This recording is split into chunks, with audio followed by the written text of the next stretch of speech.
Selamat pagi anak-anak, bertemu lagi dengan Ibu Oktiafani Bersembiri. Hari ini kita akan mempelajari mengenai termokimia, di mana termokimia itu sendiri berarti ilmu kimia yang mempelajari tentang hubungan antara kalor atau energi panas dengan reaksi-reaksi kimia atau semua yang berhubungan dengan proses-proses reaksi kimia.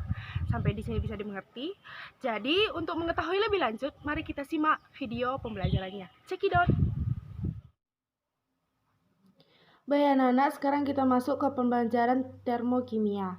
Adapun tujuan pembelajarannya untuk termokimia itu yang pertama, Ibu akan menjelaskan mengenai pengertian entalpi suatu zat dan perubahannya.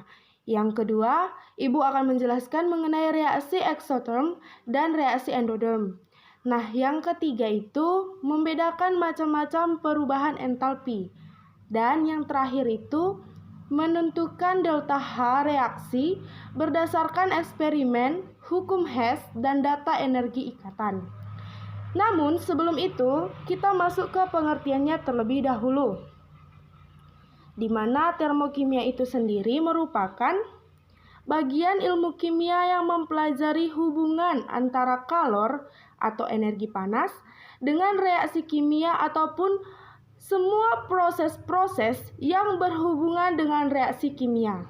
Nah, namanya saja sudah termokimia. Termo yang berarti panas, kemudian kimia itu adalah reaksi kimianya. Baik anak-anak, selanjutnya kita akan membahas mengenai energi dan perubahan energi, di mana energi itu sendiri merupakan kemampuan untuk melakukan kerja. Ingat saja, di sini ada yang namanya hukum kekekalan energi, yang berarti bahwa energi alam semesta itu adalah tetap, yang berarti energi tidak dapat diciptakan dan tidak dapat dimusnahkan. Energi tidak dapat diciptakan dan tidak dapat dimusnahkan. Nah, kita masuk ke perubahan energi dalam reaksi kimia. Yang pertama itu ada energi panas dan kalor, di mana menurut hukum ke-0 termodinamika, energi panas akan berpindah dari benda yang suhunya lebih tinggi ke benda yang suhunya lebih rendah. Selanjutnya itu ada sistem dan lingkungan. Nah, di mana sistem itu sendiri menjadi pusat perhatian atau segala sesuatu yang kita perhatikan. Dalam kasus ini berarti sistem itu adalah reaksi kimia itu sendiri. Nah, reaksi kimia itu sebagai sistem, dia memiliki dua bagian, itu yang pertama adalah reaktan dan yang kedua adalah produk. Nah, reaktan itu sebagai pereaksi dan produk itu sebagai hasil dari reaksi. Di luar reaktan atau produk itu dinamakan lingkungan. Contohnya itu seperti air panas dalam botol. Nah, jadi air panas itu yang akan kita amati, jadi namanya sistem. Sedangkan botol itu menjadi pembatas antara sistem dan lingkungan.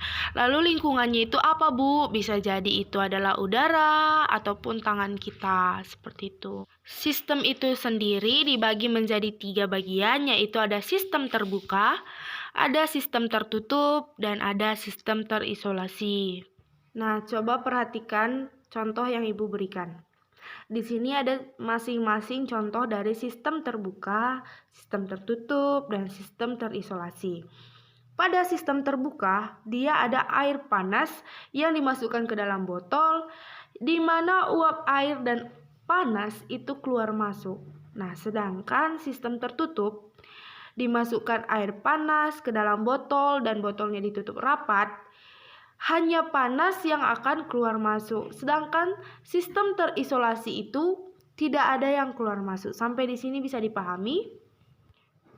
Kita masuk ke hubungan antara sistem dan lingkungan, di mana sistem itu dapat mengalami kerja atau diberikan kerja oleh lingkungan, dan juga dapat melepaskan kalor atau lingkungannya memberikan kalor kepada sistem. Nah, jadi kalor atau Ki yang dilepas ataupun dibutuhkan dalam satu reaksi kimia dalam keadaan tekanan tetap disebut entalpi atau delta H. Sampai di sini mengertikan apa yang dimaksud dengan entalpi? Coba perhatikan contoh yang Ibu berikan. Di sini ada reaksi logam magnesium dengan asam klorida encer dengan reaksi Mg solid ditambah 2 HCl aquos menghasilkan MgCl2 aquos ditambah dengan H2 gas.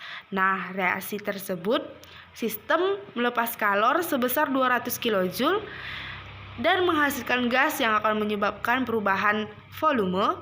Nah, sistem juga melakukan kerja sebanyak 50 kJ.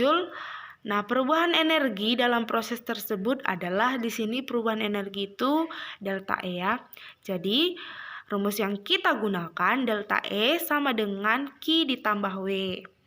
Nah, Q sama dengan min 200 kJ. Kenapa? Kenapa bertanda negatif? Karena dia melepas kalor. Nah, sedangkan W itu negatif 50 kJ. Kenapa? Karena dia melakukan kerja. Sampai di sini paham kan kenapa bertanda negatif dan positif? Nah, jadi didapat hasilnya itu negatif 250. Sampai di sini bisa dimengerti? Selanjutnya kita masuk ke hukum kekekalan energi.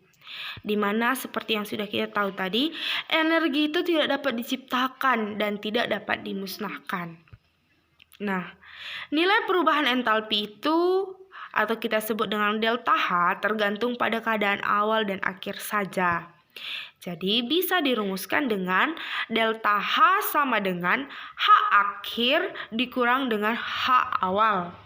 Nah, di sini jika delta H sama dengan positif, maka Q sama dengan negatif. Dan jika delta H sama dengan negatif, maka Q sama dengan positif. Baik, kita masuk ke reaksi eksoterm dan endotherm. Di mana reaksi eksoterm itu proses kembalinya suhu ke keadaan awal yang terjadi karena sistem melepas kalor, di mana H awal itu lebih besar daripada H akhir. Jadi di sini delta H-nya itu negatif, yang berarti delta H itu lebih kecil daripada 0. Sedangkan reaksi endotherm adalah reaksi yang disertai dengan perpindahan kalor dari lingkungan ke sistem atau reaksi yang sistemnya menyerap kalor. Jadi H awalnya itu lebih kecil daripada H akhir. Jadi delta H-nya itu bernilai positif atau delta H-nya itu lebih besar daripada 0. Sampai di sini bisa dimengerti? Coba perhatikan dua diagram dari reaksi eksoterm dan reaksi endotherm. Nah, di sini pada reaksi eksoterm itu entalpi produk lebih rendah daripada entalpi reaktan karena sistem melepaskan kalor ke lingkungan. Nah, ini dia. Ini produknya dan ini dia entalpi reaktannya. Nah, sedangkan pada endotherm itu produk lebih tinggi daripada entalpi reaktan karena sistem menyerap kalor dari lingkungannya. Ini dia produknya. Bisa dilihat kan? Nah, ini dia pereaksinya atau reaktannya. Dah? Nah, coba perhatikan contoh yang Ibu berikan. Di sini ada 4 reaksi. Nah, reaksi yang termasuk reaksi endotherm itu adalah dia jawabannya reaksi 2 dan 3 karena pada reaksi kedua dan ketiga itu mengalami penurunan suhu. Coba lihat anak-anak, reaksi yang pertama itu dari suhu 28 derajat Celcius menjadi 35 derajat Celcius terjadi kenaikan. Reaksi kedua dari 27 derajat Celcius menjadi 19 derajat Celcius itu dia mengalami penurunan suhu. Reaksi ketiga dari 25 derajat Celcius menjadi 15 derajat Celcius dia mengalami penurunan lagi. Dan yang keempat itu dari 27 derajat Celcius ke 29 derajat Celcius mengalami kenaikan. Jadi jawabannya reaksi kedua dan ketiga. Anak-anak, demikian penjelasan Ibu mengenai termokimia hari ini. Ibu harap kalian bisa mengerti, dan bila ada yang tidak kalian mengerti, silahkan tanyakan pada Ibu di diskusi selanjutnya di hari Jumat. Jangan lupa ya, tetap semangat dan salam SFD.